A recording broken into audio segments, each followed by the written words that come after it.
पंडाल में उस पर ध्यान दो, किसी के अंदर कमियां मत निकालो, कमी मत देखो, क्या हो रहा है, कौन सी चर्चा हो रही उस पर ध्यान दो। तो नीलांचल पर्वत पर बैठे हुए का भुजंगी जी महाराज कहते हैं कि हे गुरु जी, यही कथा उस समय की है जिस समय प्रभु श्री राम जी अपनी बाल लीलाओं को पूर्ण कर चुके हुए हैं और सभी चारों भाई बड़े ही आनंद से, बड़े प्रेम से रहते हैं। मृगया की लीला भी प्रभु कर चुके हैं, उनकी लीलाओं को दिन प्रति देख करके माता पिता बहुत ही प्रसन्न चित्त हैं, अयोध्या वासी आनंद मगन है, इतने सुखी हैं कि उनके सुख का वर्णन किया नहीं जा सकता। तो काकभूषुंडी जी कहते हैं कि सुनो गौड़ जी, ध्यान दे करके कथा।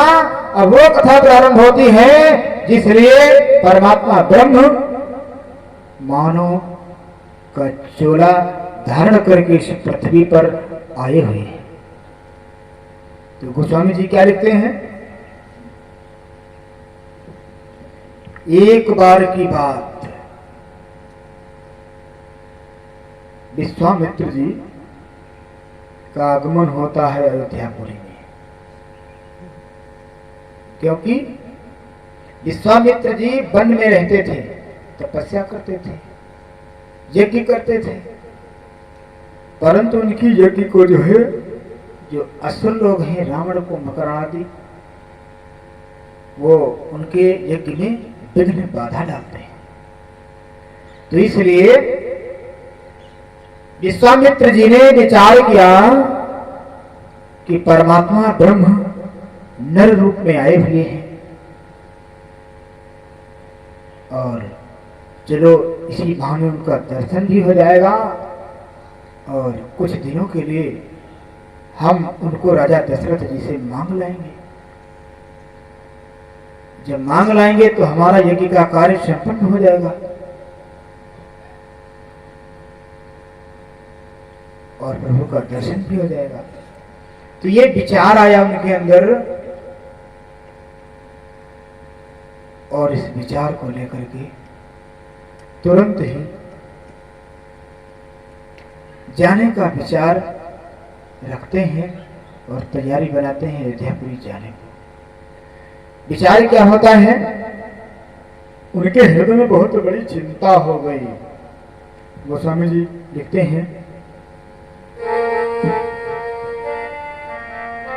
कि गाधी तने मने चिंता व्यापी,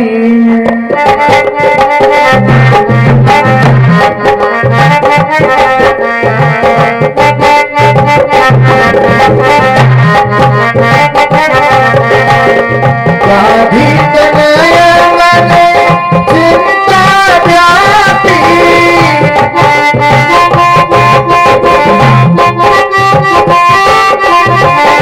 हरि बिनु मरहिना निश्चर पापी,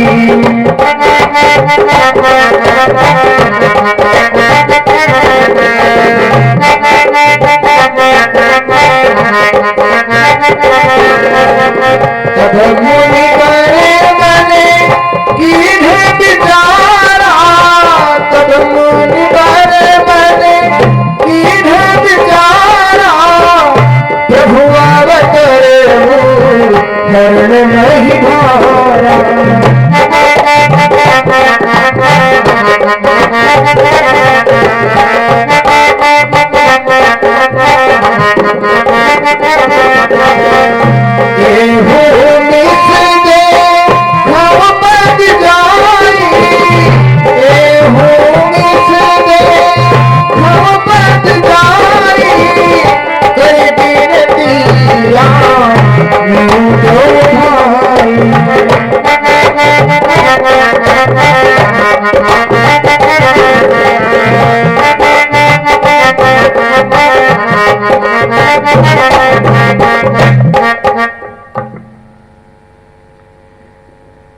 तो गाधी के पुत्र श्री विश्वामित्र जी के मन में चिंता हुई, चिंता इस बात की हुई कि हमारा यज्ञ सफल नहीं होगा।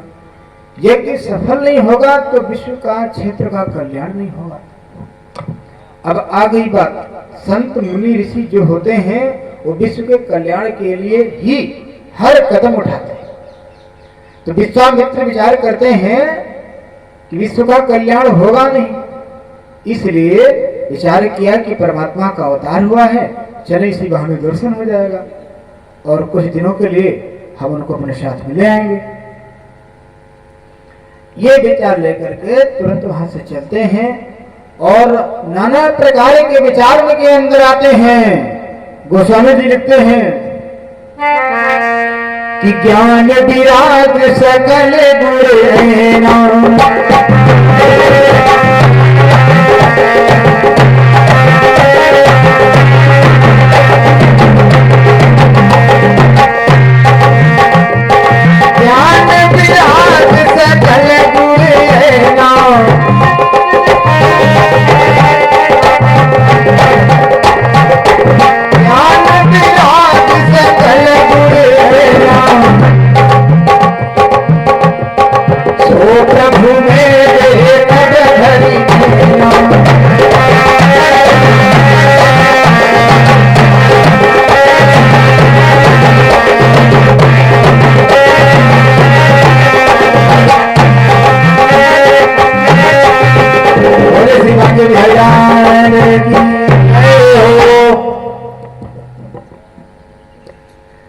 विश्वामित्र जी ने विचार किया कि वो प्रभु ज्ञान विराग सकल गुण ऐना, सभी गुणों से संपन्न है वो प्रभु, और उन प्रभु को इसी बहाने हम अपने इन नेत्रों से खूब निहारूंगा, खूब देखूंगा।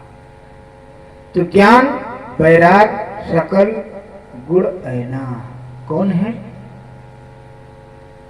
प्रभु श्री राम जी। लेकिन ज्ञान की चर्चा गोस्वामी जी ने भी उत्तरकांड में की है, ज्ञान पंथ कृपाण की धारा। लेकिन ज्ञान कोई साधारण नहीं है, बहुत कठिन है। ज्ञान आजकल सभी लोग लेना चाहते हैं, बहुत तो भौतिक ज्ञान में फंसे हुए हैं और आध्यात्मिक ज्ञान की चर्चा उनके पल्ले नहीं पड़ती है। ज्ञानी किसको कहते हैं? जो सबकी मात्रा समझ जाए, प्रत्येक व्यक्ति को देख करके उसका मनोभाव समझ जाए, उसे हम ज्ञानी कहते हैं। ये नहीं कि ज्ञान केवल किताबी ज्ञान हो गया और अहंकार हो गया, तो वो ज्ञान तो नाश का कारण है, नाश के मार्ग की ओर ले जाएगा आपको, इसलिए उस ज्ञान से सावधान रहें। आइए, ज्ञान किसे कहते हैं? कुछ लोग तो अपने ज्ञान में ही अंधे हो जाते हैं और उस ज्ञान के द्वारा है ऐसा कर्म करते हैं कि अपने ही ज्ञान से स्वयं नष्ट हो जाते हैं। एक बहुत ही छोटा सा एग्जाम्पल है जो ज्ञानवर्धक है। 4 ब्राह्मण कुमार थे, वो काशी जी को गए थे विद्याधन के लिए। वहां पर बहुत वर्षों तक रह करके विद्याधन किया। जब विद्या पूर्ण रूप से अर्जित कर लिया तो चारों ने विचार किया कि चलो अपने घर चलते हैं। अब चारों ब्राह्मण कुमार अपने घर की तैयारी बना लिए, चल दिए प्रातःकाल। चलते चलते घर था दूर, थोड़ा विलंब हो गया तो एक जंगल पड़ा, वहां पर विश्राम करते हैं। जब विश्राम किया तो अगला प्रातः हो गया। अगला प्रातः स्नान ध्यान किया, फिर चारों विद्वान जो थे काशी जी से विद्या अर्जित करके आए थे, उन्होंने चारों ने मिलकर के विचार किया कि हम लोगों ने जो काशी जी में विद्या अध्ययन की है, जो ज्ञान अर्जित किया है, वो ज्ञान सही है या नहीं सही है, उसका चलो परीक्षण किया जाए। तो उन चारों में से एक बोलता है कि चलो हाँ, बात तो तुम्हारी सही है, पता नहीं कहीं प्रयोग करना पड़े उस ज्ञान का और वो ज्ञान वहां पर फेल हो जाए, इसलिए इसको उस ज्ञान का हम परीक्षण पहले ही कर लेते हैं। तो चारों विद्वानों में से एक विद्वान देखता है कि एक मरा हुआ शेर का ढांचा पड़ा है, केवल अस्थियां हैं और कुछ नहीं है। तो उसमें से एक विद्वान बोलता है कि जो शेर पड़ा हुआ है हमारा, अगर हमको इसमें मांस मिल जाए तो हम इसको जीवित करने में समर्थ हैं। तो चारों विद्वानों ने विचार किया कि चलो चारों मिलकर के इसकी व्यवस्था करते हैं।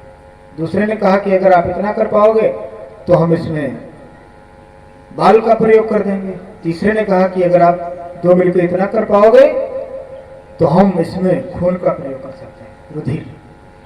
चौथे विद्वान ने कहा कि अगर आप तीन विद्वान मिलकर के इतनी व्यवस्था कर सकते हो तो इसमें जीवात्मा हम ला देंगे, ये दावा है हमारा। तो चारों विद्वान ने विचार किया कि इससे अच्छा क्या होगा, चलो अपना ज्ञान जो है परीक्षा करके देखते हैं।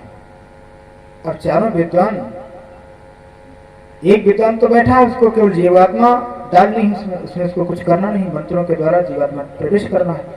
और तीन विद्वान अपना निकल गए तीनों दिशाओं में और सारी व्यवस्था करके आ गए।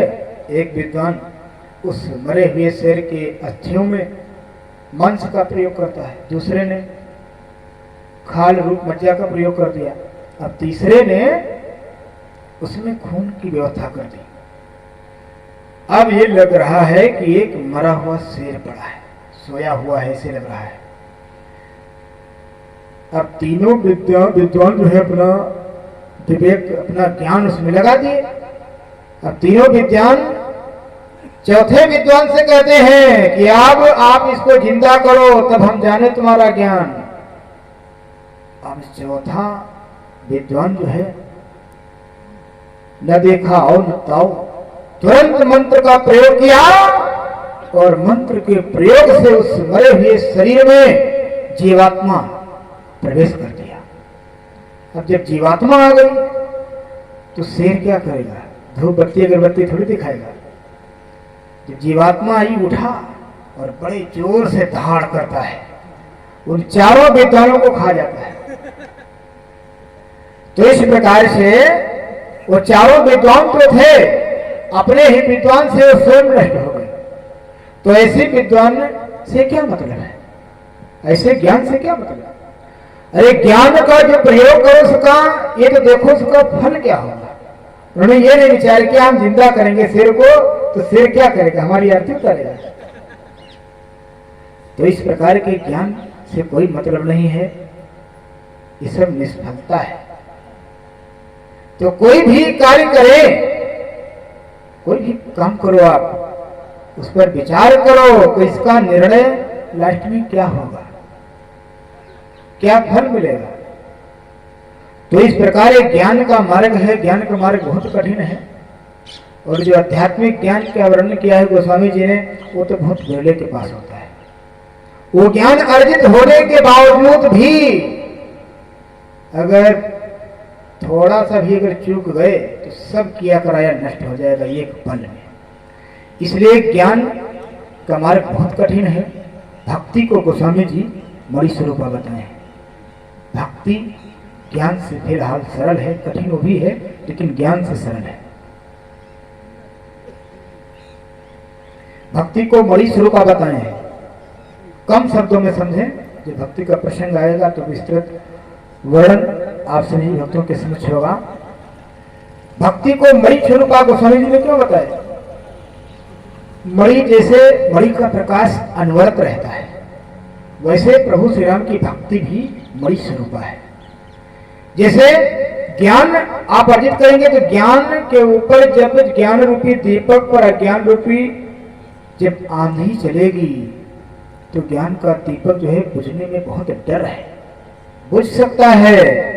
लेकिन मणि स्वरूपा भक्ति है प्रभु की, जिसका प्रकाश अनवरत रहता है, चाहे वायु चले या पानी बारिश हो, मणि का प्रकाश कभी बुझ नहीं सकता है। वैसे ही गोस्वामी जी कहते हैं हमारे प्रभु की भक्ति है मणि स्वरूपा, इसलिए प्रभु के भक्त इस संसार में बहुत है। वास्तविक भक्ति ईश्वर के साथ जुड़ना ही भक्ति कहलाती है। जिस प्राणी का साक्षात्कार अपने अंदर स्थित परमात्मा से हो गया है, ये समझ लो वही भक्त प्रभु का सच्चा भक्त है, वही भक्ति करता है। भक्ति ईश्वर के साथ जुड़ना ही भक्ति कहलाती है। बोले श्री अंजनी कुमार की जय हो, श्री बांके बिहारी लाल की जय हो, श्री अध्यानाथ की जय हो, सभी संत महात्माओं की जय हो। तो इस प्रकार से ज्ञान का मार्ग बहुत कठिन है। ज्ञान से सतर्क रहो और प्रभु की भक्ति में लीन रहो। तो विश्वामित्र जी ने विचार किया कि ज्ञान विराग सकल गुण है ना। ज्ञान की चर्चा हो गई, थोड़ा वैराग पर भी ध्यान दें। वैराग किसे कहते हैं? वैराग तो बाद का विषय है। जब आपके अंदर ईश्वर की कृपा से ज्ञान आएगा, आध्यात्मिक ज्ञान जब होगा आपके अंतःकरण में, तभी जो है आपका मन वैराग की ओर जाएगा। वैराग का अर्थ हो गया कि संसार से राग न रहे, प्रभु से प्रेम हो जाए, वही हम वैराग कहते हैं। प्रभु से प्रेम करना ही वैराग कहलाता है। लेकिन श्री विश्राम सागर नामक ग्रंथ में बाबा श्री रघुनाथ जी ने बहुत ही सुंदर वर्णन किया है वैराग पर विषय। 4 जगहें हैं जहां पर लोगों को वैराग जरूर आता है। वो 4 जगहें कौन सी हैं? ध्यान दें।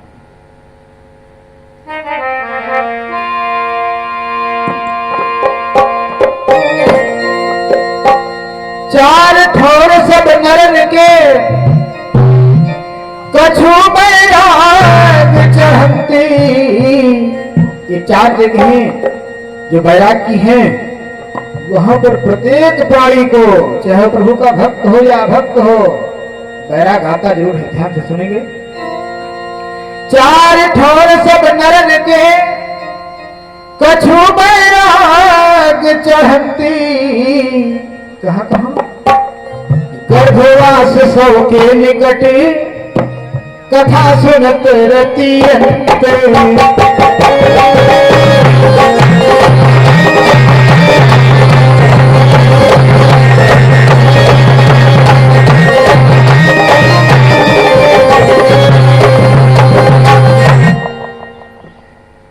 4 ठोर सब नरन के कछु बैराग चढ़ंती।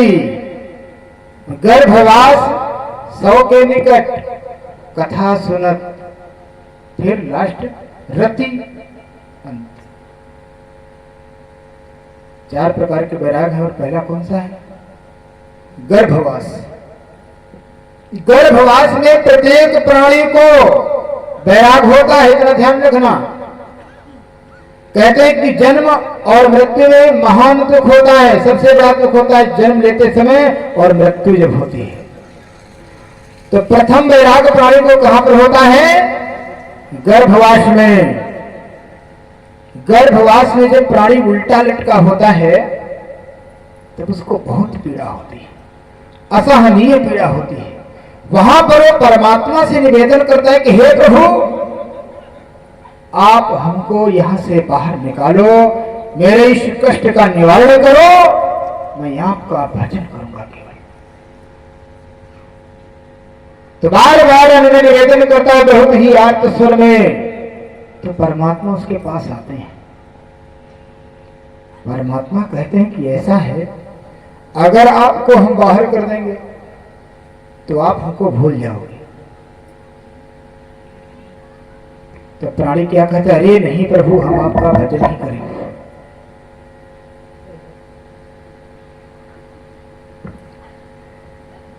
जब प्राणी कहता है, दानदाता की सूची में 1 मिनट 2 दीपक यादव के 200 रुपए, आधा किलो घी हनुमान जी की सेवा में 200 रुपए। दिनेश गुड्डा कमलापुरी, इनके भी 200 रुपये अभी अभी आए हैं। 5 दीपक जमा हो चुकी है। धन्यवाद। दानदाताओं के नाम बोल रहे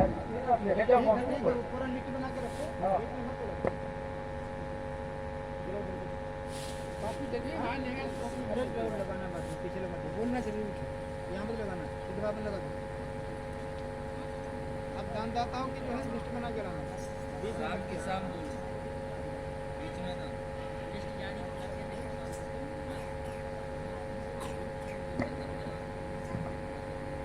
जितने भी दानदाता दान करते हैं प्रभु की असीम कृपा से, तो श्री तिलक बाबा जी से निवेदन है कि जितने भी दानदाता हों उनकी लिस्ट तैयार कर लें, वो लिस्ट हमको लाकर दे दें और फिर उनका अनाउंसमेंट हो जाएगा।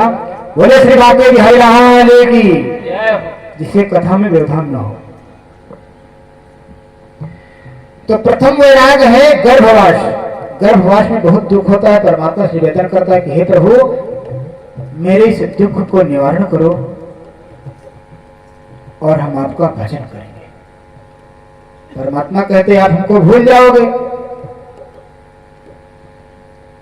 तब वो प्राणी कहता अरे नहीं प्रभु, हम आपका ही स्मरण करेंगे, भजन करेंगे। तो बार बार जब वो कहता है कि हे प्रभु हमारी रक्षा करो, यहाँ से बाहर निकालो, बहुत असहनीय पीड़ा हो रही है जो हमसे सहा नहीं जा रहा है।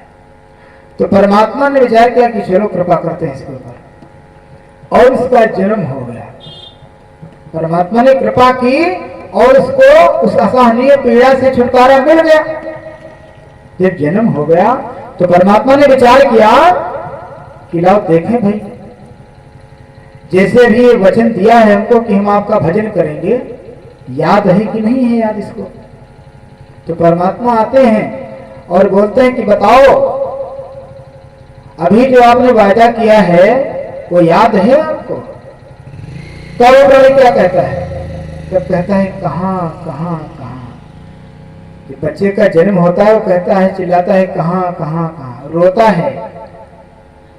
और ये मत समझना कि कहता है कि कहां आ गया कहां आ गया। परमात्मा से पूछते हैं कि जो अभी वचन दिया था याद है? तो कहता है कहां कहां कहां, यानी हमने कुछ कहा ही नहीं आपसे।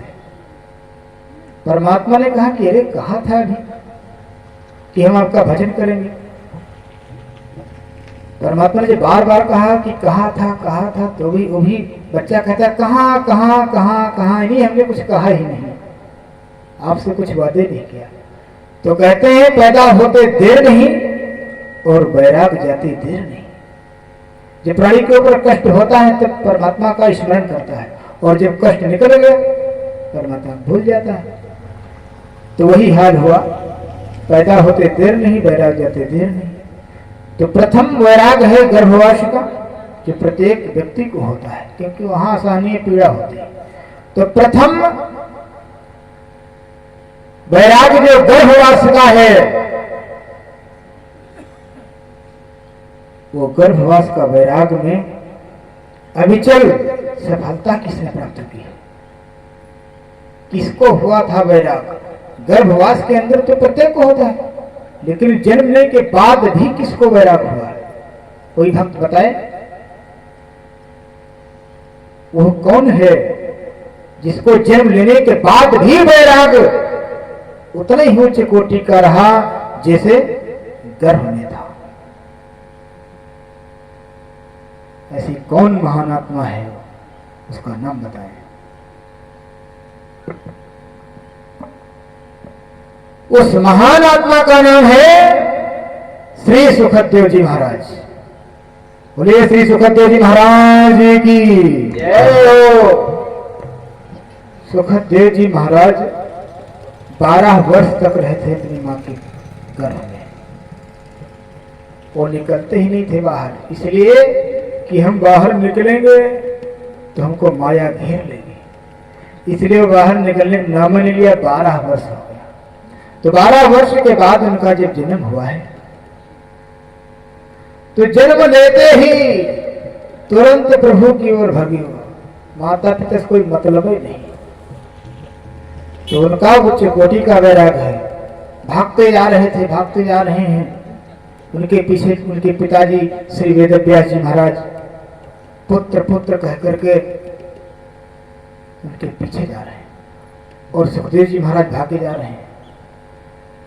आगे चलकर जब देखा बहुत सारी गोपियां स्नान कर रही थीं, तो सुखदेव जी महाराज निकले तो कोई पर्दा नहीं किया, क्योंकि सुखदेव जी महाराज का मन तो ईश्वर के चरणों में लीन है, उनको कुछ और दिखाई ही नहीं देता है। कोई पर्दा नहीं किया। सुखदेव जी महाराज निकल गए। कि पीछे से उनके पिता वेदव्यास जी वहां से निकले तो सभी गोपियों ने पर्दा किया तो इस बात पर टीका टिप्पणी किया वेदव्यास जी महाराज ने कि हमारा पुत्र भी निकला, आप लोगों ने पर्दा नहीं किया, और हमारे निकलने पर आपने पर्दा क्यों किया? तो उन गोपियों ने कहा कि अरे प्रभु सुनो वेदव्यास जी महाराज, आपका पुत्र बहुत ही निर्मल है, बहुत ही दिव्य आत्मा है उसकी, क्योंकि उसको किसी और से मतलब ही नहीं है। हम पर्दा करते या न करते कुछ नहीं बोलता, क्योंकि उसका मन केवल हरि चरणों में लीन है। मन ते सकल वासना भागी, केवल राम चरण ले लगे। इसलिए हमने उसे पर्दा नहीं किया, और आपको सब कुछ जानकारी है, आप सब देख रहे हैं, जान रहे हैं। अगर जानकारी नहीं होती, हमने पर्दा किया, आप कुछ बोलते नहीं, इसलिए आपका मन इधर उधर है, लेकिन आपका पुत्र बहुत ही महान है। अब वेदव्यास जी क्या करें बेचारे, उनको लौटना पड़ा। तो इस प्रकार से उच्च कोटि का वैराग है, गर्भवास में प्रत्येक प्राणी को होता है, लेकिन जन्म लेने के बाद भी जिसको उच्च स्तर का वैराग है, वैसा ही वो है केवल सुखदेव जी महाराज। अब दूसरा वैराग कौन सा है?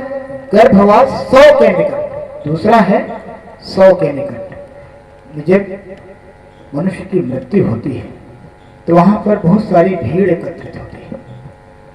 भीड़ एकत्रित होती है, उस समय को वैराग होता है कि एक दिन हमको भी मरना है, ये मृत्यु लोक है, एक दिन हमको भी ये संसार छोड़कर जाना पड़ेगा। तब प्रत्येक व्यक्ति का मन जो है कहता है कि आज से कोई अधर्म का कार्य नहीं करेंगे, कोई बुरा कार्य नहीं करेंगे, किसी को सताएंगे नहीं। उसके बाद जब उसी 100 को लेकर सभी व्यक्ति मिलकर के शमशान घाट तक जाते हैं,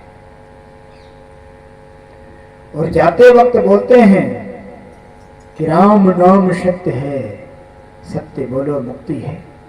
जो मृत्यु को प्राप्त कर चुका है उसको 4 लोग उठाकर ले जाते हैं, और वो 4 लोग बोलते हैं कि राम नाम सत्य है। तो पीछे जो तांता लगा रहता है वो कहता है सत्य बोलो मुक्ति है। तो किसको बोलते हैं? ये पाठ किसको समझाते हैं, किसको पढ़ाते हैं? जो मरा हुआ है। जो मरा हुआ तो मर ही चुका है, उससे क्या मतलब? केवल लोग कहते हैं कि राम नाम सत्य है, सत्य बोलो मुक्ति है, लेकिन जैसे वहां से आएंगे सारा वैराग खत्म हो जाता है। जब किसी की मृत्यु होती है, लोग क्या करते हैं? कहेंगे हमारे पिताजी हैं,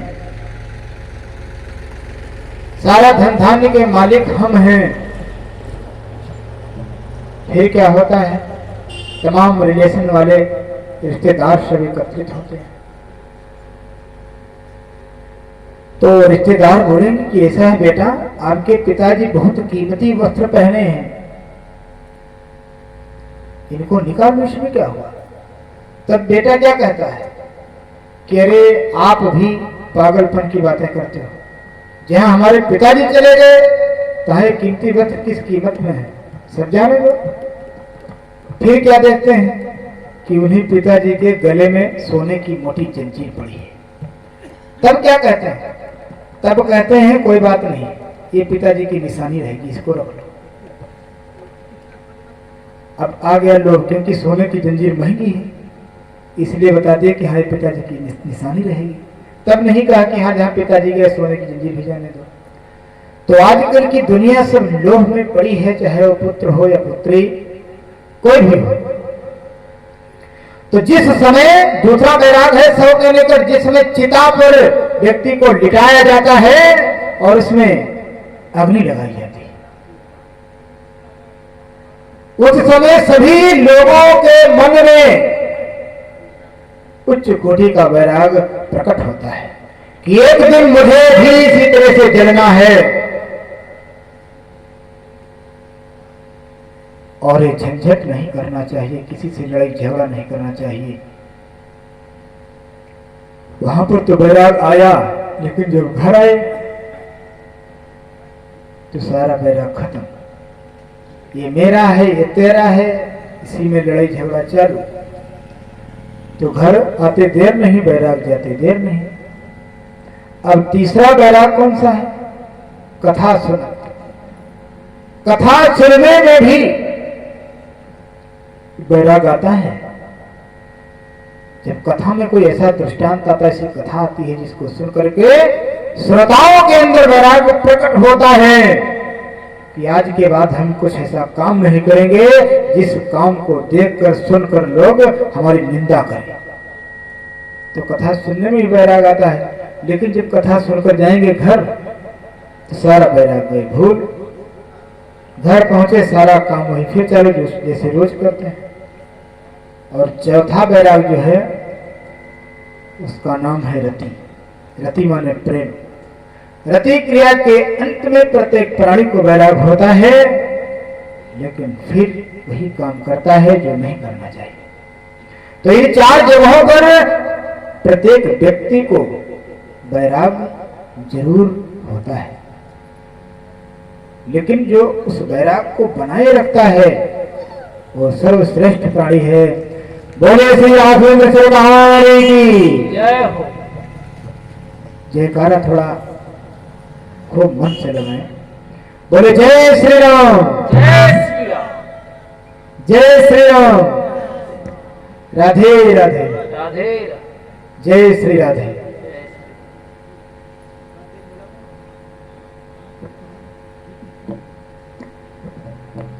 तो इस प्रकार से श्री विश्वामित्र जी ने विचार किया कि ज्ञान विराग शकल गुण ऐना, जो सभी गुणों से संपन्न है, उन प्रभु का आज मैं दीदार करूंगा, देखूंगा, उनकी मधुर छवि को अपने नेत्रों से निहारूंगा और हमारा काम भी हो जाएगा। तो इस प्रकार से अपने मन को एकाग्र करके विश्वामित्र जी तुरंत अयोध्या की ओर प्रस्थान करते हैं। अयोध्या में जब पहुंचे तो सरयू जी में जाके स्नान करते हैं। पहले स्नान करने के बाद राजा दशरथ जी के दरबार में आते हैं। तो गोस्वामी जी कहते हैं कि मुनिया गमने सुना जग राजा,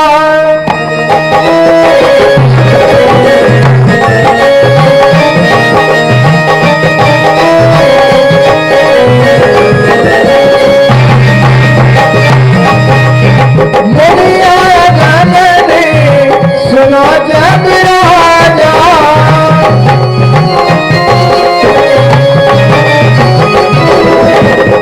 मिलन गए दीप जमाना,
तो जैसे ही चक्रवर्ती महिपाल श्री दशरथ जी ने विश्वामित्र जी का आगमन सुना, तुरंत ही ब्राह्मणों का समूह लेकर उनकी आदर सत्कार के लिए उनके सामने आ गए।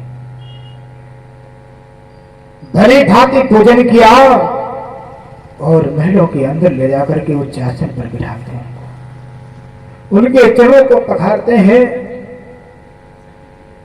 और कहते हैं कि बहुत दिनों के बाद आपने कृपा की है,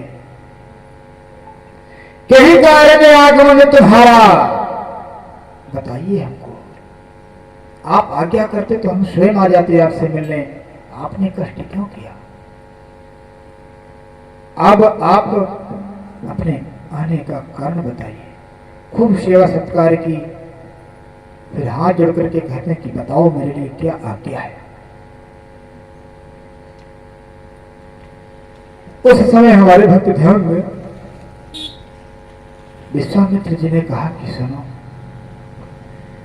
हम ऋषियों को और कुछ नहीं चाहिए, धन दौलत की कोई आवश्यकता नहीं है, केवल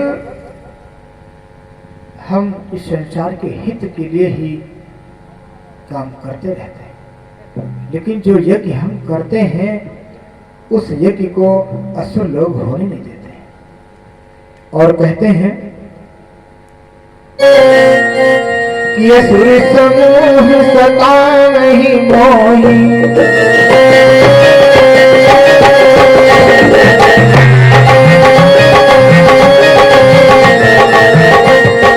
असुर समूह सतावहि मोहि, हे राजन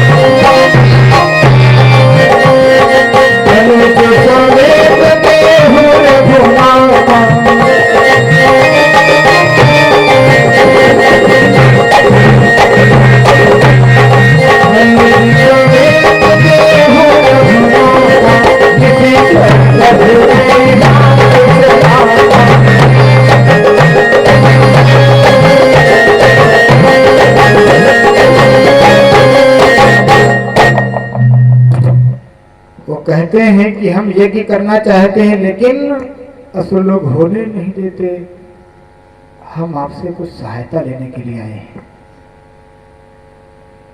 जब इस प्रकार से गुरु विश्वामित्र जी ने अपने मन की बात कही तो उस समय राजा दशरथ जी कहते हैं आपको परेशानी क्या, स्पष्ट हो, क्या इच्छा है आपकी। तब उस समय फिर कहते हैं गुरु विश्वामित्र जी कि सुनो राजन, कि मैं यज्ञ जिस समय करता हूं दुख मुझको निश्चल देते हैं, वो पूजा सामग्री हवन कुंड सब नष्ट भ्रष्ट कर देते हैं।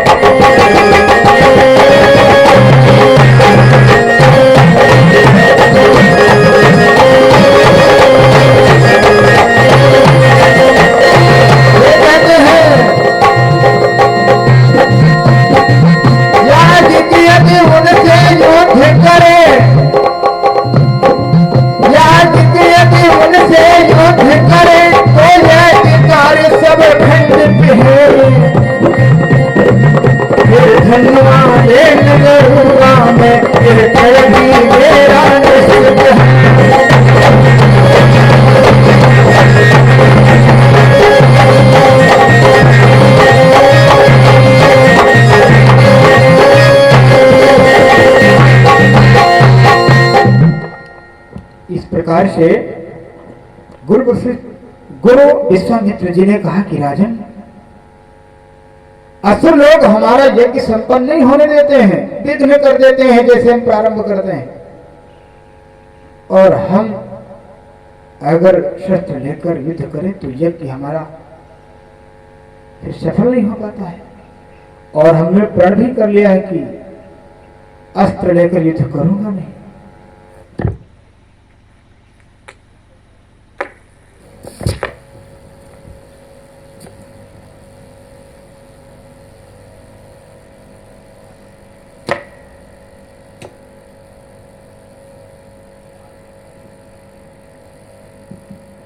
फिर विश्वामित्र जी ने कहा कि सुनो राजन,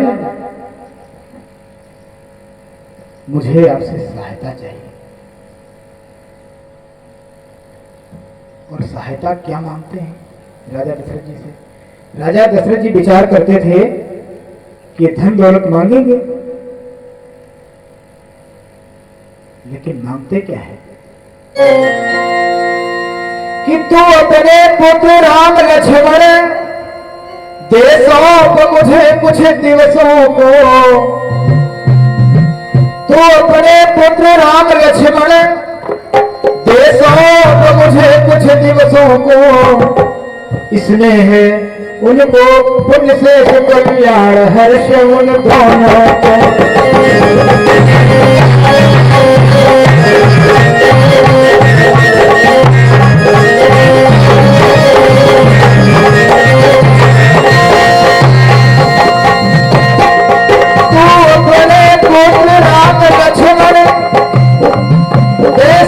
मुझे कुछ दिवसों को, इसमें मुझको पुण्य से कल्याण हर्ष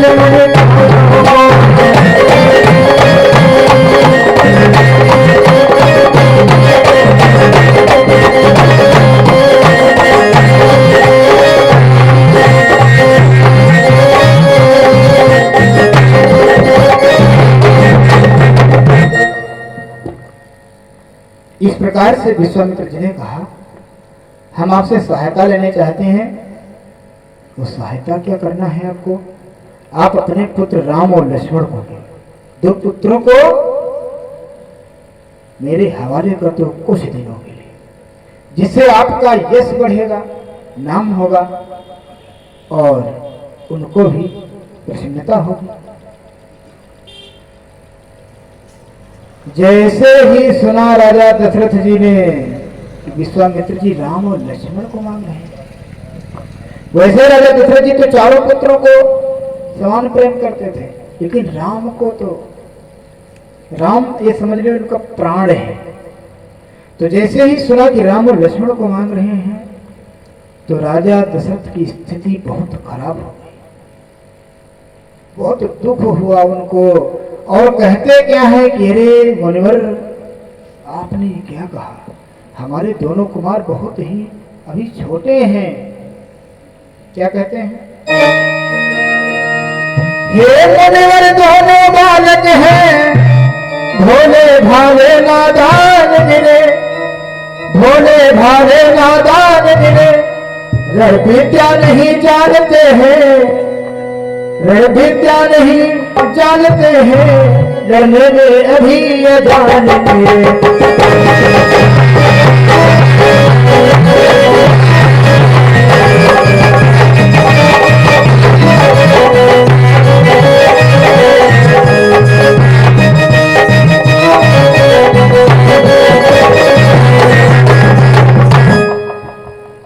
राजा दशरथ जी ने कहा कि अभी हमारे पुत्र सुकुमार हैं, बहुत छोटे हैं, उनको युद्ध के बारे में क्या पता। तो इस प्रकार से राजा दशरथ जी ने कहा विश्वामित्र जी से,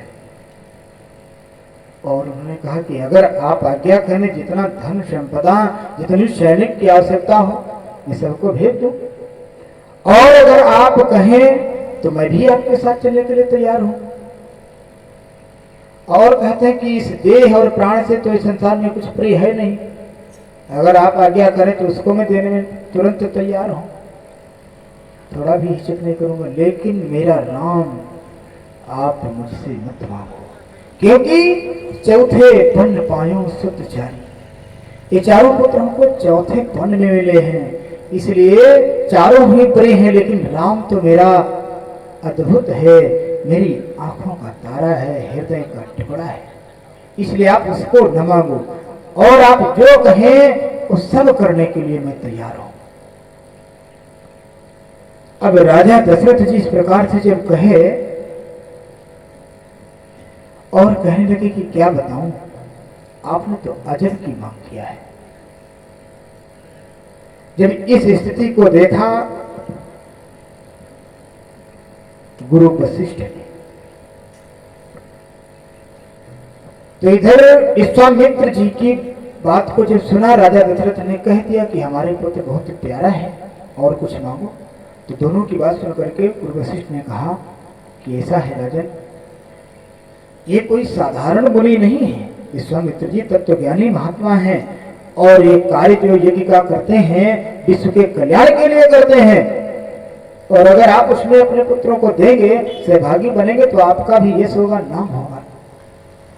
पुत्रों को भी प्रसन्नता होगी। तो इसलिए आप मना न करो, पुत्र में मोह पैदा मत करो।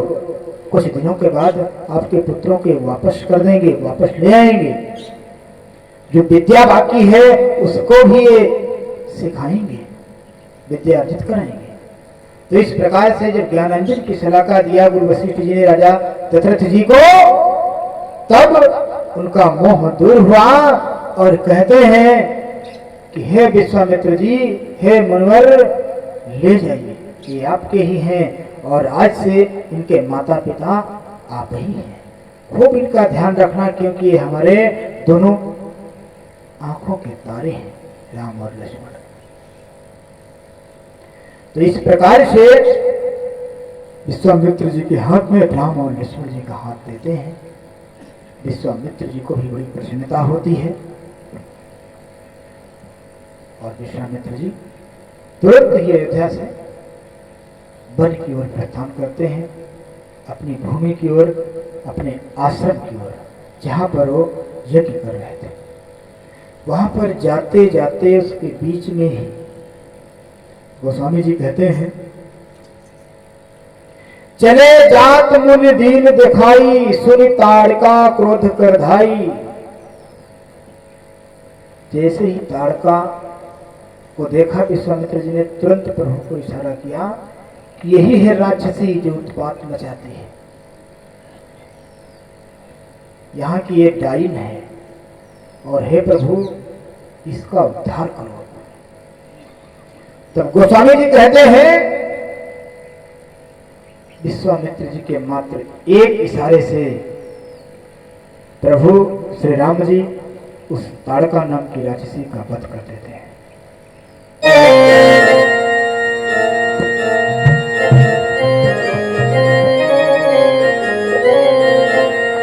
एक ही बार प्राण हर लीना,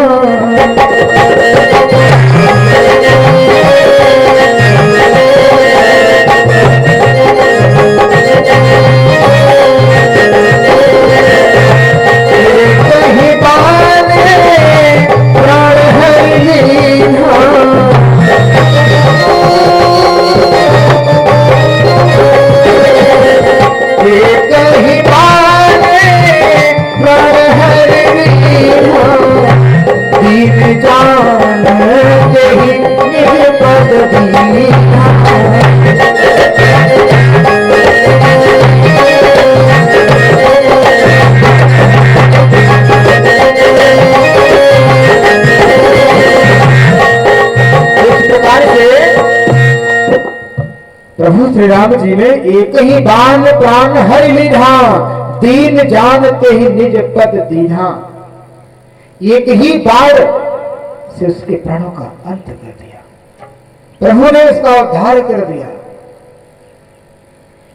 जो काफी वर्षों से परेशान थी उसको इस योनि से प्रभु ने मुक्त कर दिया। प्रभु बहुत ही दयालु है और दीन जानते ही निज पद दीना, अपना पद प्रदान कर दिया उसको,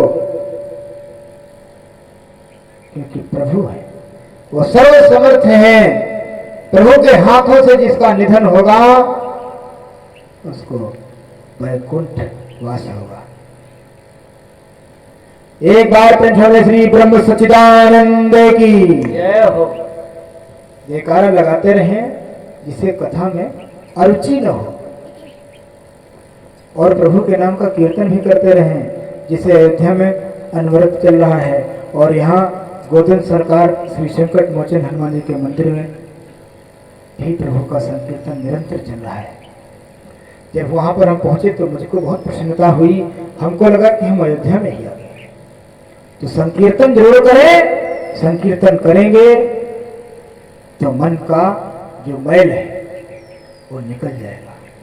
तो सभी भक्त ताली बजाते हुए 2 बार प्रभु के नाम का कीर्तन करेंगे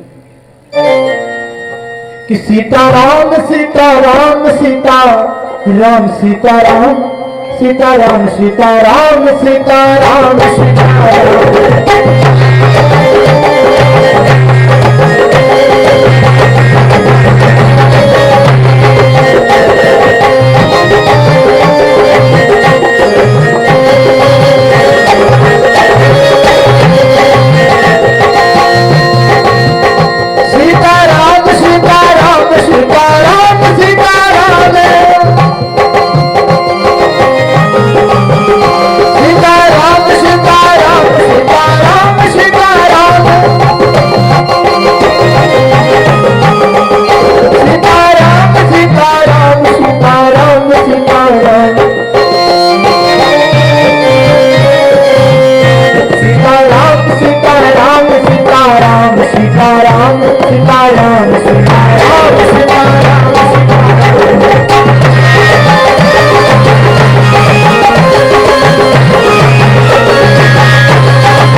सरकार की जय हो। श्री गोविंद सरकार की जय हो।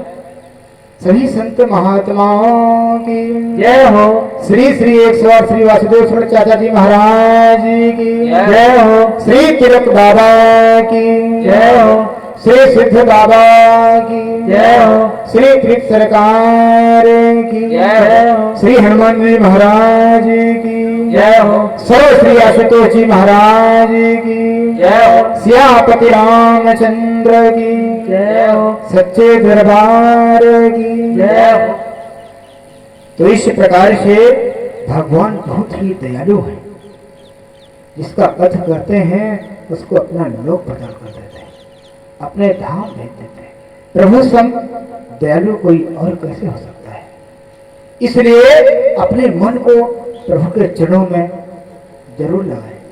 कुछ समय प्रभु का चिंतन करने के लिए जरूर निकालें। अधिकांश लोग आज देखने में आता है कि चिंता करते हैं। चिंता मत करो, चिंतन करो। चिंतन करोगे तो आपकी जो बुद्धि है ये बहुत ही उच्च कोटि की हो जाएगी, दिव्य हो जाएगी। जब बुद्धि दिव्य रहेगी तो कोई कुछ कहे आप उस पर क्रोध नहीं करेंगे। जब क्रोध नहीं करेंगे तो आपका मन पवित्र हो जाएगा। जब मन पवित्र होगा तो परमात्मा के चरणों से अनुराग हो जाएगा, और जब अनुराग होगा तो समझ लीजिए प्रभु की प्राप्ति आपको निश्चित है। रामायण में 3 प्रकार के प्रेम हैं, राग, अनुराग और वैराग। राग माने प्रेम होता है, अनुराग माने भी प्रेम होता है और वैराग माने भी प्रेम होता है, लेकिन अलग अलग प्रकार का प्रेम है। राग उसे कहते हैं जो हम संसारियों से प्रेम करते हैं, उसे हम राग कहते हैं। और जो संसार से प्रेम नहीं, संसार से कोई बैर भाव भी नहीं, जो प्रभु के चरणों से हमारा प्रेम होता है, अनन्य प्रेम, उसे हम अनुराग कहते हैं। अनुराग शब्द जहां पर भी रामचरितमानस में आया है वो प्रभु के प्रेम को ही प्रकट करता है। और वैराग, जब प्रभु के चरणों से आपका अनुराग होगा, प्रेम होगा, तभी वैराग हो पाएगा। और जब वैराग होगा तो प्रभु के चरणों में अचल अनुराग हो जाएगा आपका, और प्रभु की प्राप्ति निश्चित है। बोले श्री ब्रह्म सच्चिदानंद की जय। इसलिए सच्चिदानंद को कभी मत भूलो। अगर सच्चिदानंद को भूल गए तो ये समझ लो सब कुछ भूल गए। सत्य चित आनंद, सत्य भी वही है, चित्त भी वही है। चित्त माने होता है प्रकाश, और आनंद तो स्वयं परमात्मा है। तो इसलिए सच्चिदानंद को कभी मत भूलो। बोले जय सच्चिदानंद। भगवान शंकर जी जब समाधि खोलते थे तो यही बोलते थे, जय सच्चिदानंद, जय सच्चिदानंद। तो इस प्रकार से प्रभु का अवतार जिसलिए हुआ वो कार्य प्रारंभ हो गया है। ये ताड़का नाम की रस्सी का पथ कर दिए। अब हमारे भक्त ध्यान दें, जब प्रभु श्री राम जी ने एक ही बार से इतनी भयानक राक्षसी का वध कर दिया तो विश्वामित्र जी आश्चर्य पड़ गए। तब उन्होंने अपने प्रभु को पहचाना, और जब प्रभु को पहचाना तब गोस्वामी जी कहते हैं कि विद्या निधि को विद्या देगी। जो विद्या के सागर हैं, समुद्र हैं, उनको भी वो विद्या प्रदान करते हैं प्रभु की कृपा से। प्रभु तो लीला करते हैं, उनको किसी प्रकार की विद्या की आवश्यकता नहीं, वो स्वयं विद्यापति हैं। फिर भी विश्वामित्र जी विद्या प्रदान करते हैं, और ऐसी विद्या प्रदान करते हैं कि जिससे भूख और प्यास का त्रास न हो। इस प्रकार से चलते चलते विश्वामित्र जी अपने आश्रम पर आ जाते हैं। जब आश्रम पर आए, संध्या का समय हो गया, पूजा आरती किया। पूजा आरती किया, दोनों भाइयों ने मिलकर के अपने गुरु के विश्वामित्र जी के चरणों की सेवा की। फिर सेवा करने के बाद कुछ कथा कहानी सुनते हैं प्रभु श्री राम जी गुरु विश्वामित्र जी के मुखार बिंदु से। खूब आध्यात्मिक बातें विश्वामित्र जी बताते हैं। कहते हैं कि जब भी प्रभु की कृपा होती है तभी कहीं ऐसा संयोग सुंदर बन पाता है। आप सभी भक्त प्रभु की कथा में हैं, सुन रहे हैं अपना अमूल्य समय दे करके, तो ये प्रभु की कृपा है। और ये समय भी ऐसा इतना महान है, समय समय की बात होती है, क्योंकि बिना समय के कुछ नहीं होने वाला। कहते हैं कि बिना मौसम हृदय कोकिल से भी कूजा नहीं जाता। बिना मौसम हृदय कोकिल से भी कूजा नहीं जाता, और जहां अनुराग पलता हो वहां दूजा नहीं जाता। जहां अनुराग पलता हो वहां दूजा नहीं जाता। विभीषण राम जी के भक्त थे, जानते सब हैं। विभीषण राम जी के भक्त थे, ये जानते सब हैं, परंतु जो देशद्रोही हो उसे पूजा नहीं जाता। परंतु जो देशद्रोही हो उसे पूजा नहीं जाता। तो ये समय है। अब प्रभु जिस लिए मनुष्य रूप में आए वो समय आ गया, तो वो समय खाली नहीं जाने देंगे प्रभु। उनका कार्य प्रारंभ हो गया और खूब आध्यात्मिक बातें विश्वामित्र जी राम और लक्ष्मण जी को सुनाते हैं, खूब बताते हैं। और दोनों भाई राम और लक्ष्मण जी हाथ जोड़ करके प्रार्थना करते हैं अपने गुरु के चरणों में। क्या कहते हैं, एक लाइन ध्यान दें। कहते हैं कि हे गुरुदेव, मिलता है सच्चा सुख केवल गुरुदेव तुम्हारे चरणों में।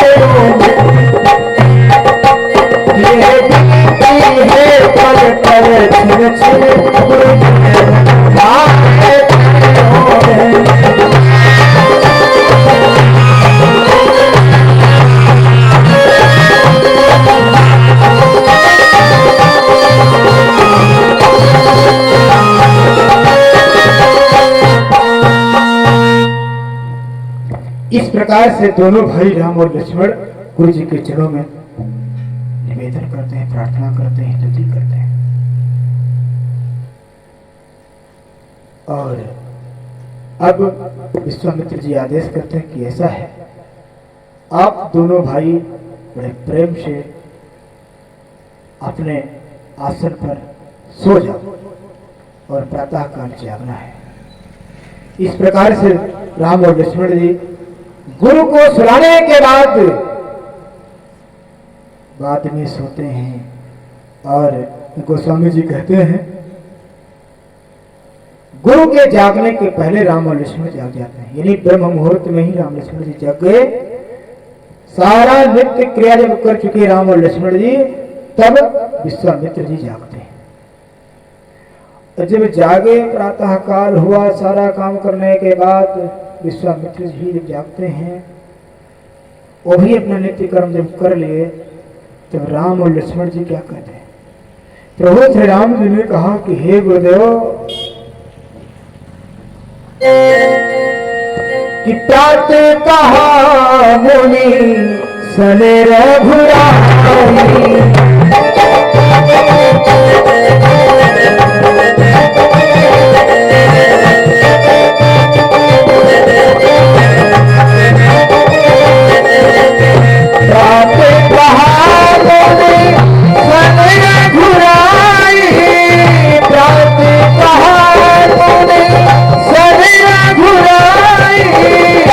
निर्भय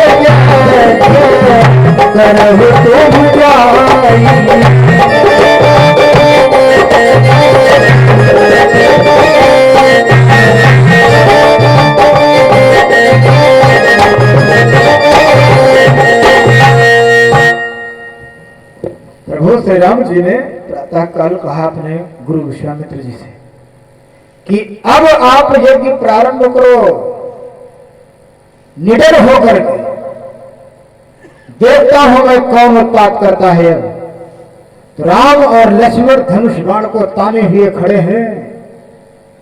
तो गुरु विश्वामित्र जी सभी ब्राह्मणों ऋषियों की मंडली को लेकर के यज्ञ करना प्रारंभ करते हैं। होम करण लागे मुरझारी, और आप रहे मख की रखवारी।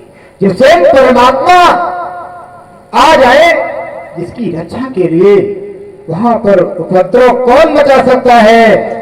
किसके अंदर इतना साहस है? ये स्वयं प्रभु रक्षक है, तो कौन उत्पात मचा सकता है? तो विश्वामित्र को परम विश्वास है कि आज तो यज्ञ पूरा होगा ही, क्योंकि स्वयं परमात्मा हमारी रक्षा के लिए आए हैं। जैसे ही यज्ञ प्रारंभ हुआ, पहले की भांति आ गए निशाचर लोग और उत्पात मचाने लगे।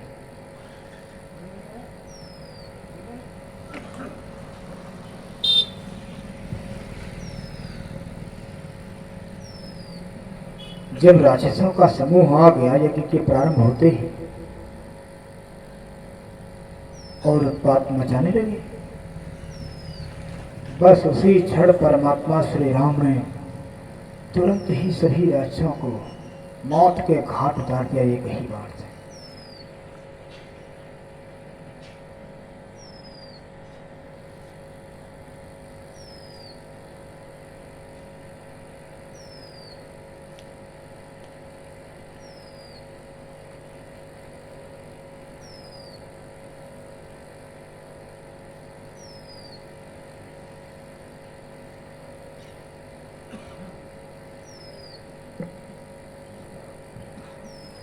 एक बार प्रेम से बोले श्री बांके बिहारी लाल की जय हो, श्री अवध सरकार की जय हो, श्री तरणों सरकार की जय हो। तो एक ही बाण से सभी राक्षसों को मार के गिरा दिया प्रभु श्री राम ने। लेकिन जो एक दो ज्यादा भयानक थे, उनको प्रभु श्री राम क्या करते हैं? ध्यान दें।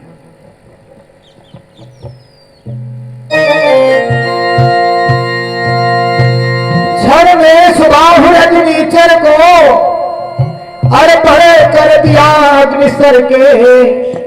अगली बार चला देते हैं। सुबाहु रजनीचर जो था, क्षण में सुबाहु रजनीचर को अर्पण कर दिया अग्निसर के। मारीच नीच को उड़ा दिया सोयोजन पार समझ करके।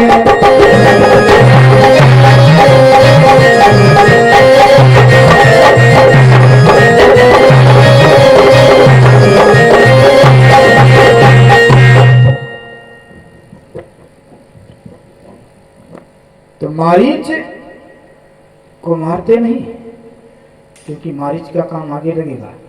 सुबाहु रजनीचर जो था उसको तो अग्नि बाण से धुआं कर दिया, लेकिन मारीच को संयोजन पार समुद्र के फेंक दिया।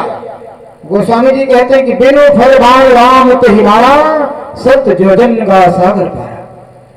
बिना फल वाले बाण को मारा था प्रभु ने उसको, क्योंकि उसका काम आगे लगेगा।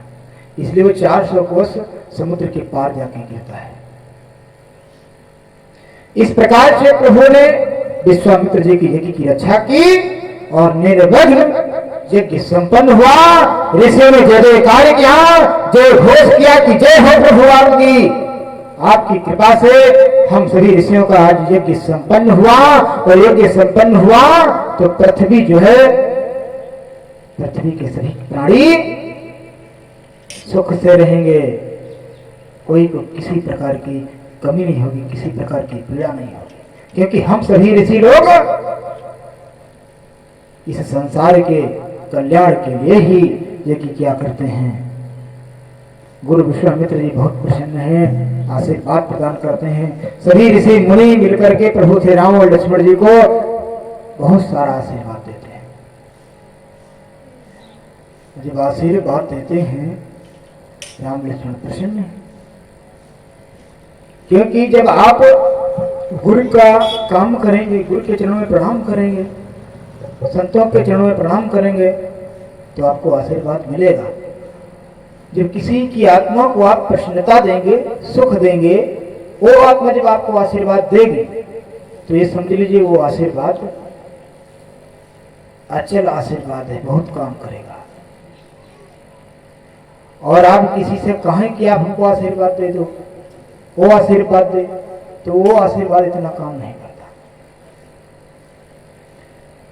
जब आप प्रेम करेंगे किसी ऋषि मुनि संत से या प्रभु से तो प्रेम आपका स्वीकार किया जाएगा। उस प्रेम को देख करके परमात्मा आपसे प्रसन्न होगा। परमात्मा प्रसन्न होगा, फिर वो आशीष जो देगा आपको, वो आशीष जो है बहुत कारगर होगा, बहुत काम करेगा। क्योंकि प्रभु के भक्त भी बहुत प्रकार के हैं संसार में। जैसी इच्छा प्रकट करेंगे, प्रभु से निवेदन करेंगे, वैसा ही प्रदान करेगा प्रभु आपको। लेकिन प्रेम जरूर करो। प्रभु से प्रेम नहीं करोगे तो कुछ होने वाला नहीं। एक भगवान शंकर का बहुत बड़ा उपासक था।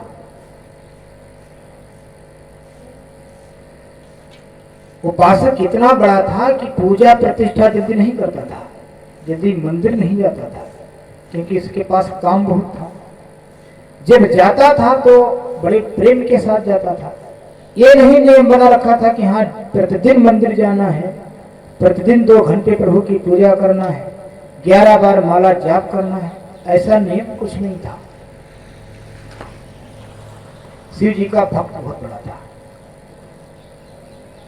और लोगों से क्या कहता था कि हम किसी की भक्ति नहीं करते, किसी को नहीं पूजा करते। एक दिन की बात वही जो है, भगवान शंकर जी के मंदिर में गया और मंदिर में जब घंटा बजाया, बहुत दिनों के बाद गया, जो घंटा को जब बजाया तो उसी वक्त भगवान शंकर प्रकट हो गए। जो प्रतिदिन भक्त पूजा करते थे दोनों तीनों टाइम, उसके समझ भगवान शंकर कभी नहीं प्रकट हुए। जो 6 महीने में एक बार करता था, साल में एक बार कभी मन कर गया तो उसके घंटा बजाते ही भगवान शंकर जब प्रकट हुए तब उस भक्त से कहते हैं भगवान शंकर की, भक्तराज हम आपसे आज अतीव प्रसन्न हैं, बहुत प्रसन्न हैं। जो इच्छा हो एक वरदान मांग लो। केवल मांगना एक ही है, दूसरा देंगे नहीं। तब वो भक्त विचार करता है कि अरे ये तो बहुत अच्छा अवसर है, हम भगवान शंकर की इतनी भक्ति भी नहीं करते, मंदिर भी नहीं आते, 6 महीने के बाद आज आया हूँ, भगवान शंकर प्रकट हो गए। उसका जो है हृदय गदगद हो गया, बहुत खुश हो गया कि क्या मांगू। भगवान शंकर ने कहा कि ऐसा जल्दी मांग लो, लेकिन मांगना एक ही है। अब विचार में पड़ गया, विचार करने लगा कि क्या करें, कौन सा एक वरदान मांग ले हम। तो उसकी विचार में कुछ आते नहीं है। भगवान शंकर से हाथ जोड़ करके वो भक्त कहता है कि हे भगवान शंकर जी, आप हमको 1 घंटे का मोहलत दो केवल, और हम जाए अपने घर से कुछ राय लेकर आए, तब आपसे मांगा। तो भगवान शंकर जी ने कहा कि ठीक है भाई जाओ, हम प्रकट हुए हैं तो ऐसे जाएंगे नहीं, और 1 घंटे से अगर ज्यादा हो गया तो फिर हम मिलेंगे नहीं आपको। तो उसने प्रणाम किया भगवान शंकर जी के चरणों में और दौड़ता हाफता हुआ पहुंच गया अपने घर में। जब घर में पहुंचा तो सर्वप्रथम सबसे पहले अपनी मां के पास जाता है, जिसकी उम्र लगभग 90 वर्ष की है, इसको दिखाई नहीं दे रहा है। और माता के पास आया, प्रणाम किया और कहता है कि हे मां, आज भगवान शंकर ने हमको साक्षात दर्शन दिया है मंदिर के अंदर। तो माता को जो है विश्वास नहीं हो रहा था। उन्होंने कहा कि तू पागल है क्या, तुम्हारे जैसे को भगवान शंकर अगर दर्शन देने लगे तो उनको फुर्सत नहीं मिलेगी, फिर अपने भक्तों को दर्शन देते रहेंगे। ऐसे कभी तू मंदिर नहीं जाता है, तुझको दर्शन देंगे वो। तो उसने कहा रे भैया विश्वास करो, दर्शन दिए हैं, प्रकट हुए हैं, और उन्होंने कहा कि हमसे एक वरदान मांग लो। तो एक वरदान में मांगू कौन सा? तो माता को विश्वास नहीं हो रहा था। तो बार बार कहने पर पुत्र की बात पर मां को विश्वास हुआ। मां ने कहा अगर सत्य में भगवान शंकर प्रकट हुए हैं और तुझसे एक वरदान मांगने को कहा है, तो ठीक है, जाओ हमारे नेत्रों की ज्योति मांग लेना। जब सुना उस पुत्र ने कहा, रे वार मैया, 90 वर्ष की तुम्हारी उम्र हो गई है, अब तुम आंख लेकर क्या करोगे? पता नहीं 2-4 साल जिंदगी बची हो, और भगवान शंकर प्रकट है, कोई ऐसा वरदान कहो मांगने को जो काम दे, और तुम्हारे नेत्रों की ज्योति मांग ले तो क्या फायदा? फिर हो गया अपनी पत्नी के पास। पत्नी के पास गया और पूरी कहानी बता दी कि शंकर जी प्रकट हुए हैं और वरदान मांगने को कहा कि एक वरदान मांग ले। तो उसको भी विश्वास नहीं हो रहा था, बार बार कहा तो विश्वास हुआ। तो पत्नी ने कहा कि ऐसा है, अगर भगवान शंकर सच में प्रकट हुए हैं तो जाओ उनसे कह देना कि हमको एक पुत्र दे दे। तब उसने बहुत क्रोध किया, बोला कि तू पागल है क्या? पुत्र लेकर हम क्या करेंगे? भगवान स्वयं नारायण समझ लो, देव के देव महादेव प्रकट हुए हैं और उनसे हम मांगे पुत्र? तो मूर्ख है। और चला गया किसके पास? अपनी बहन के पास। 3 लोग थे उसके घर में, माँ, पत्नी और बहन। अब बहन के पास गया, पूरी कहानी सुना दिया कि हे बहन, भगवान शंकर जी आज प्रकट हो गए हैं और कहते हैं कि एक वरदान मांगो, तुम्हें कौन सा वरदान मांगूं, आप हमसे बताओ। तो उसको विश्वास नहीं हो रहा था। लास्ट में जब विश्वास हुआ तो कहती है बहन कि हे भैया, अगर सच में भगवान शंकर प्रकट हुए हैं और वरदान देने को कहें तो जाओ आप मांग लेना, खूब धन दौलत मांग लो उनसे। तब उसने कहा कि ये सब के सब पागल है। कोई कहता है कि नेत्र की ज्योति मांग लो, कोई कहता पुत्र मांग लो, और एक बहन कहती है कि धन दौलत माल खजाना मांग लो। सब के सब पागल। अब तीनों से उसको बुद्धि मिल गई। अब दौड़ता भागता मंदिर पे पहुंचा, तब देखता है कि भगवान शंकर उसका इंतजार कर रहे थे। 1 घंटे के पहले ही पहुंच गया। अब क्या हुआ? अब उसने मांगा क्या, ध्यान देंगे? वो भक्त भगवान शंकर से क्या मांगता है? उसने कहा कि हे आशुतोष श्री भगवान जी, हे शंकर भगवान, अगर आप हम पर प्रसन्न हैं और एक ही वरदान देने को कहा है तो हम एक ही वरदान आपसे मांगेंगे। क्या मांगा? कि हे प्रभु, आप हमको वरदान दे दीजिए कि मेरी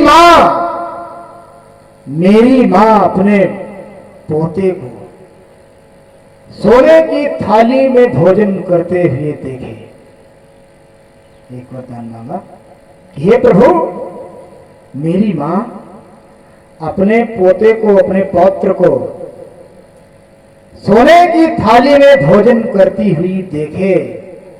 एक ही वरदान में तीनों वरदान मांग लिया।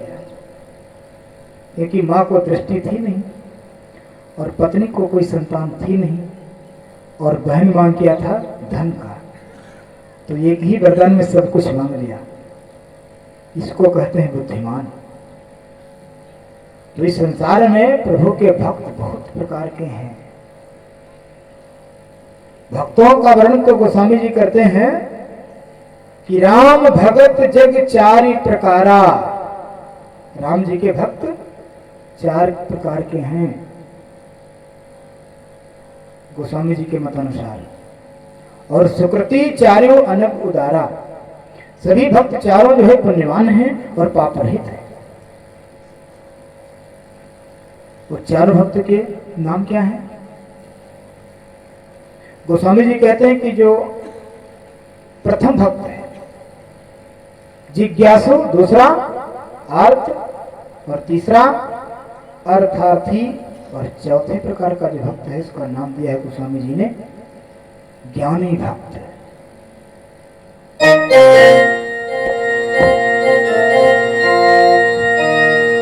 कि चहु चतुर कहु नाम आधारा,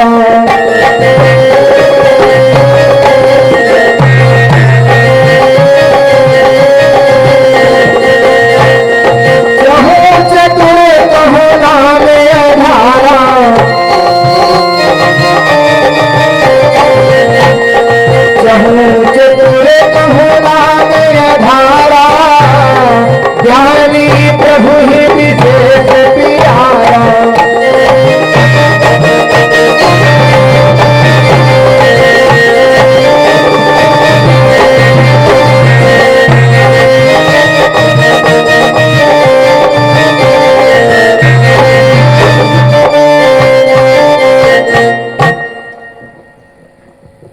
चारों भक्तों को प्रभु के नाम का ही आधार रहता है, लेकिन जो ज्ञानी भक्त है वो प्रभु को अतिशय प्रिय है, विशेष प्रिय है।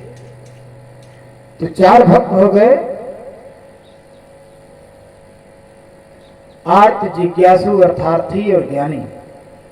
आर्त किसे कहते हैं? आर्त का मतलब हो गया दुखी। दीन भाव से जो प्रभु का स्मरण करता है उसे हम आर्त भक्त कहते हैं। मन में इच्छा रहती है और दुखी मन से प्रभु का स्मरण करता है जो भक्त, उसे हम आर्त भक्त कहते हैं। और जिज्ञासु, जिज्ञासु भक्त वो कहलाता है जो प्रभु का भजन कीर्तन स्मरण चिंतन करता है, नाम का संकीर्तन करता है, लेकिन उसके अंदर कुछ जिज्ञासा रहती है, कुछ प्राप्त करने की, उसे हम जिज्ञासु भक्त कहते हैं। और अर्थार्थी, जो अर्थ के लिए, जो कुछ प्राप्त करने के लिए, धन संपदा राज्य के लिए जो प्रभु का भजन करता है, प्रभु की भक्ति करता है, उसे हम अर्थार्थी भक्त कहते हैं। जिस अर्थार्थी भक्त में नाम आता है ध्रुव जी महाराज का। फिर ज्ञानी भक्त जो सबसे उच्च कोटि का है, उस पर प्रभु की विशेष कृपा रहती है, क्योंकि ज्ञानी भक्त वो कहलाता है जो तत्व रूप से ईश्वर का दीदार कर ले अपने घर के अंदर, और उसको सब कुछ क्या करना चाहिए क्या नहीं करना चाहिए सब पता रहता है, और उस सब सोच विचार कर ही काम करता है। इसलिए प्रभु की कृपा उसके ऊपर अधिक रहती है और अधिक प्यारा रहता है। इस प्रकार से प्रभु के भक्तों की तो अनंत कथा है, अनंत प्रकार हैं। अब ध्यान देना है कि जब विश्वामित्र जी का यज्ञ सफल हुआ, सभी ऋषि मुनि बहुत ही प्रसन्नचित्त हैं, जिनका कई वर्षों से यज्ञ पूरा नहीं हो पा रहा था, असुर लोग उत्पात करते थे, वो यज्ञ पूरा हो गया तो प्रसन्नता तो रहेगी ही। जैसे किसी मनुष्य का जो काम कभी नहीं हो रहा, कई वर्षों से निष्फल हो रहा हो वो कार्य, और वो कार्य किसी के माध्यम से हो जाए तो उसको तो साष्टांग प्रणाम करेगा ही और मन में प्रसन्नता झलकेगी। तो जब यज्ञ पूरा हो गया, सभी संत महात्मा प्रसन्न हैं, सभी आशीर्वाद प्रदान करते हैं राम और लक्ष्मण जी को, क्योंकि स्वयं साक्षात पारब्रह्म परमेश्वर हैं प्रभु श्री राम जी। अब कहते हैं, अब आगे की गुणानुगाथा गोस्वामी जी वर्णन करते हैं। जब यज्ञ पूरा हुआ और उसी आश्रम पर राम और लक्ष्मण जी बहुत दिनों तक निवास करते हैं, कथा भजन कीर्तन सब कुछ होता है, सुनते हैं, सभी ऋषियों के माध्यम से ज्ञानांजन की सलाहकाएं प्राप्त करते हैं और अपने जीवन को धन्य बनाते हैं, क्योंकि स्वयं परमात्मा है लेकिन फिर भी कथा सुनते हैं संतों के द्वारा, क्योंकि प्रभु श्री राम इसीलिए मनुष्य रूप में आए हैं जिससे मनुष्य रूप में प्राणी को किस प्रकार से रहना चाहिए, हमारे प्रभु श्री राम जी वो सारा कार्य करते हैं, जिससे कोई भी मनुष्य देखकर ये नहीं कहे कि प्रभु श्री राम ने तो ऐसे किया था, हम भी करेंगे। तो प्रभु श्री राम जी सारे कार्य मर्यादा में रहकर करते हैं, कोई भी काम उनका मर्यादा के विरुद्ध नहीं होता है। एक बार प्रेम से बोलिए श्री राघवेंद्र सरकार की, श्री लखन लाल की जय हो, श्री हनुमान जी महाराज की जय हो। टाइम क्या हुआ सोनू? 4 माइक में बोलो। 4 अब ज्यादा भक्त परेशान नहीं होंगे, थोड़ा देर कथा और बची है। अब एक छोटे से भजन पर ध्यान देंगे, फिर प्रभु की पावन कथा। इधर राम लक्ष्मण जी भी बहुत खुश हैं, क्योंकि उनके माध्यम से कार्य हुआ है। अब किसी के माध्यम से कोई कार्य हो जाए जो ना हो रहा हो तो उसको भी प्रसन्नता होती है, लेकिन आपके माध्यम से किसी का कार्य हो तो हमने वो कार्य कर दिया जो नहीं कर पा रहे थे कितने वर्षों से, इस बात का अहंकार अपने अंदर मत आने देना। अगर अहंकार आ गया, किसी की आपने मदद कर दी और उस मदद के ऊपर आपका अहंकार हो गया कि हमने कर दिया, तो समझ लीजिए वो करना सब बेकार हो गया। प्रभु ने आपको उसके लायक किया था, तब आप कर पाए। तो प्रभु का स्मरण करो और कहो कि हे प्रभु, आपकी कृपा से उस व्यक्ति का इतने दिनों से काम रुका हुआ था और मैं माध्यम बन गया, केवल निमित्त, काम तो सब आप करते हो। ये भावना जिस क्षण होगी आपके अंदर, तो आप ये समझ लो प्रभु के परम उपासक हैं, परम भक्त हैं। भक्तों में गणना आपकी हो जाएगी। बोले श्री बांके बिहारी लाल की जय हो।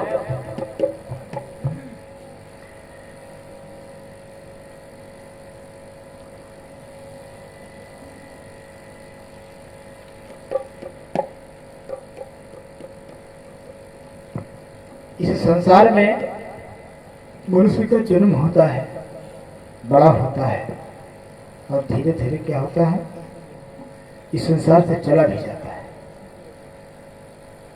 लेकिन कुछ मनुष्य ऐसे हैं जो प्रभु का स्मरण करने का टाइम के पास है ही नहीं। ऐसा लगता है कि उनको इस संसार से जाना ही नहीं।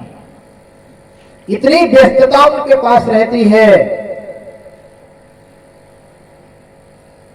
कि उनके पास एक मिनट का टाइम नहीं कि एक बार अपने मुखारबिंदु से जय श्री राम सीताराम बोल दें। ऐसी पापी आत्माएं भी संसार में विचरण कर रही हैं। उनको तो मैं यही कहूंगा कि उनसे अच्छे तो पशु है। खाना पीना सोना तीन काम अगर आप लोग भी करें मनुष्य योनि को पा करके, तो मनुष्य और पशु में कोई अंतर नहीं रह जाता है। इसलिए मनुष्य सबसे श्रेष्ठ है। परमात्मा का भजन जरूर करो, नहीं तो बाद में पछताना पड़ेगा। तो ऐसा काम कभी मत करो कि जिसे बाद में पछताना पड़े।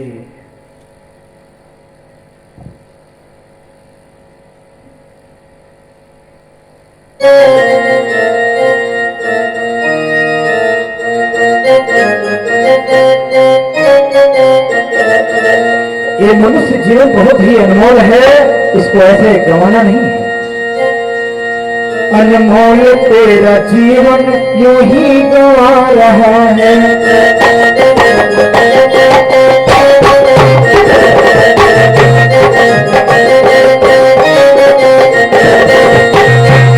अनमोल तेरा जीवन यूं ही गंवा रहा है। अनमोल तेरा जीवन यूं ही गंवा रहा है। किस ओर तेरी मंजिल किस ओर जा रहा है।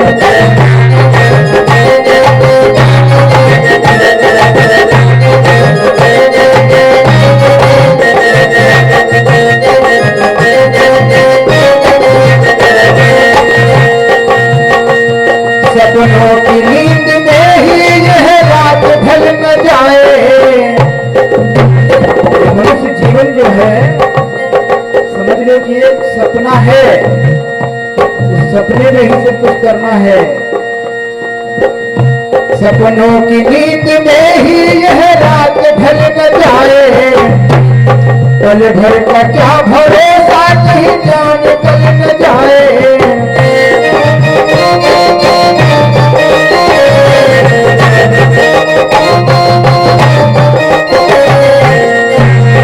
गिनती की है ये सांसें यूं ही लुटा रहा है। गिनती की है ये सांसें यूं ही लुटा रहा है।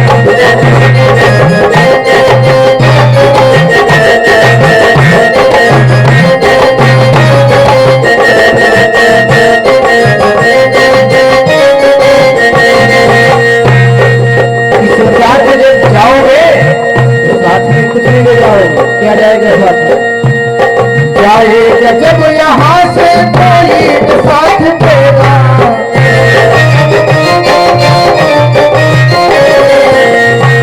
जाएगा जब यहाँ से कोई तो साथ देगा। इस हाथ जो दिया है उस हाथ जाके लेगा।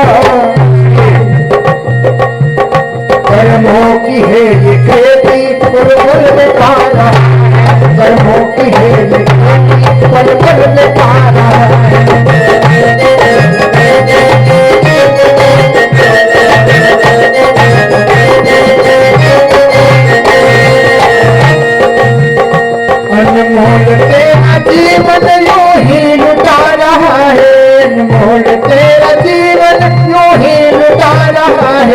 किस ओर तेरी मंजिल किस ओर जा रहा है।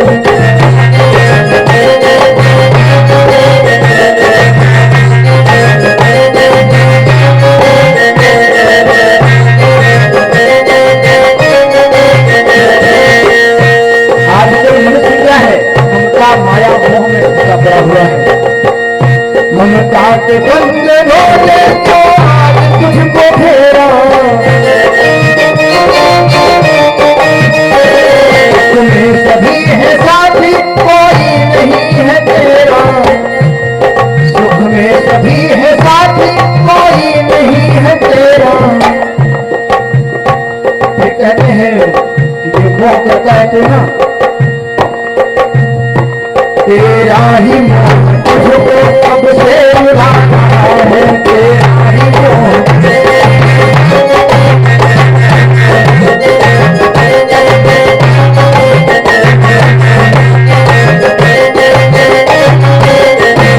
अनमोल तेरा जीवन यूं ही लुटा रहा है, अनमोल तेरा जीवन यूं ही लुटा रहा है।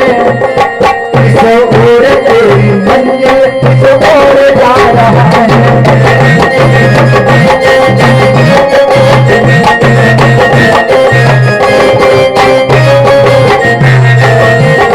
ये कहता है कि सुधर जाओ, ये कवि की परिकल्पना है। जब तक है भेद मन में भगवान से जुड़ा है, तब तक आपके अंदर भेद बना रहेगा एक दूसरे के प्रति। ईर्ष्या द्वेष रखोगे, कपट वाला प्रेम करोगे, तब तक कुछ मिलने वाला नहीं। जैसे ही ईर्ष्या द्वेष खत्म, उसी क्षण परमात्मा का दीदार आपके अंदर हो जाएगा। जब तक है भेद मन में भगवान से जुड़ा है, बोलो जो दिल का दर्पण इस घर में ही खुदा है, बोलो जो दिल का दर्पण इस घर में ही खुदा है। दुख रूप हो के भी दुख ही दुख पा रहा है, दुख हो के दुख ही दुख पा रहा है।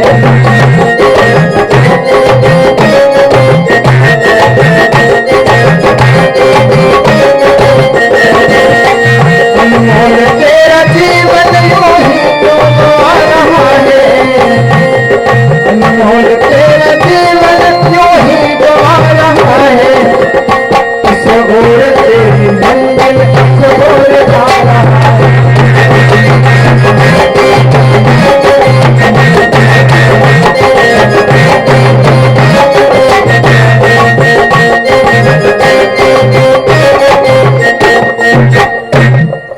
अनमोल तेरा जीवन यूं ही गंवा रहा है, किस ओर तेरी मंजिल किस ओर जा रहा है।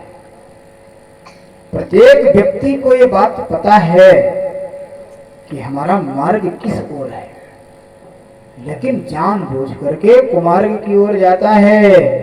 फिर कहेगा कि क्या बताऊं, परमात्मा हमसे रुष्ट है, इतने दुख संसार के हैं सब हमारे ऊपर ही कर दिया। तुम उसी के लायक थे। तुम अपने आत्मा पर हाथ रखकर स्वयं पूछो कि कौन सी आपने ऐसी गलती की है जिससे आप दुखों से घिरे हुए हैं। दुख से जो घिरे हैं आप, इसमें मेन हाथ है आपका। आपके कर्मों ने आपको दुख से घेर रखा है, इसलिए कर्म उच्च श्रेणी का करो। कर्म की प्रधानता गोस्वामी जी कहते हैं कि कर्म प्रधान ईश्वर चिरागा,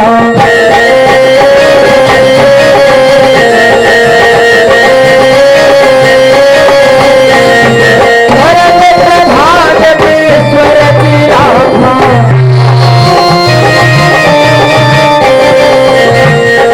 कर्म प्रधान ईश्वर चिरागा, जो जिस करे सो कर फल चाहता।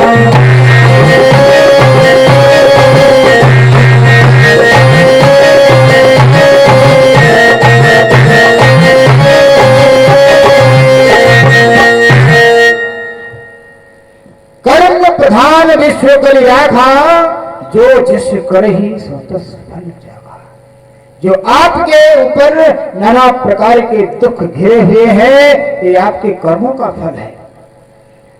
आज से संभले जाओ और आप अपने कर्मों को थोड़ा सुधारो। जो कर्म आप करेंगे उसका फल आपको ही भोगना है। जो सत्य कर्म करेंगे वो भी फल आपको ही